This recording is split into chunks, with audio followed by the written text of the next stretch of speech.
The biggest problems are the ones that you don't know are brewing yet. These can come in all shapes and sizes, and often when they do go catastrophically wrong, they're very difficult to fix and cost tons of money.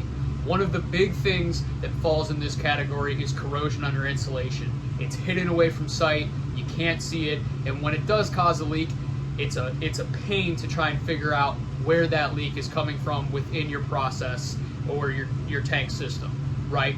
And so today's episode, we're going to dive into two things that you guys can do to help prevent and or mitigate any future corrosion under insulation.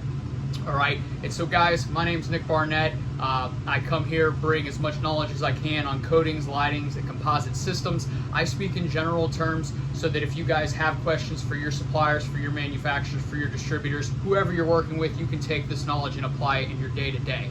So now jumping into it, the two things you guys can do to prevent corrosion under insulation, and or if you catch it before it becomes a problem, what you can do to mitigate any future problems. So the first one that we like to do is before we're installing any insulation is we put a coating on the substrate. Again, this is commonly with pipes, so we will do a coating. This is nothing new.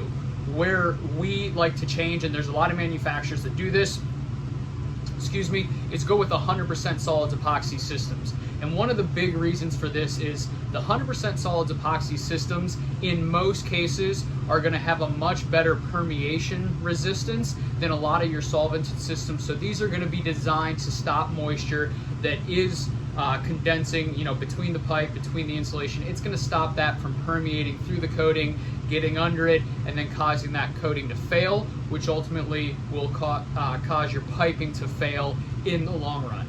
Now, the second thing we can do is, let's say, hey, this system's been in there for 1 year, 2 years, 10 years, whatever that time frame may be. We pulled back insulation to do some testing, and we saw that we are experiencing a good amount of wall loss, and we want to stop that from going any further.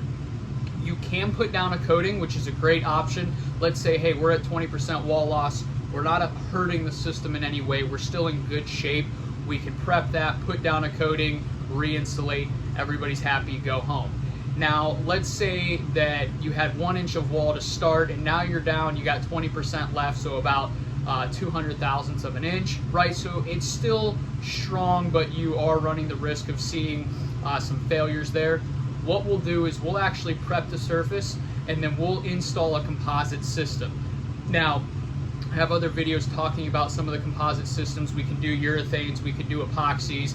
There's a number of different things we can do there, but the goal here is, one, protect the substrate from any future corrosion, and two, is to reinforce that back up into a good MAOP range. Sometimes with 20% wall, if it's a low pressure system, you still may be in a good range, but you just want some extra insurance on that pipe. And so what we'll do, again, is we'll reinforce that, and then often we'll top coat just to make sure everything's sealed off, and then you can re-insulate. So hope this was helpful for you guys. Again, as always, I speak in general terms, so you can use this in your day-to-day with whoever you're working with.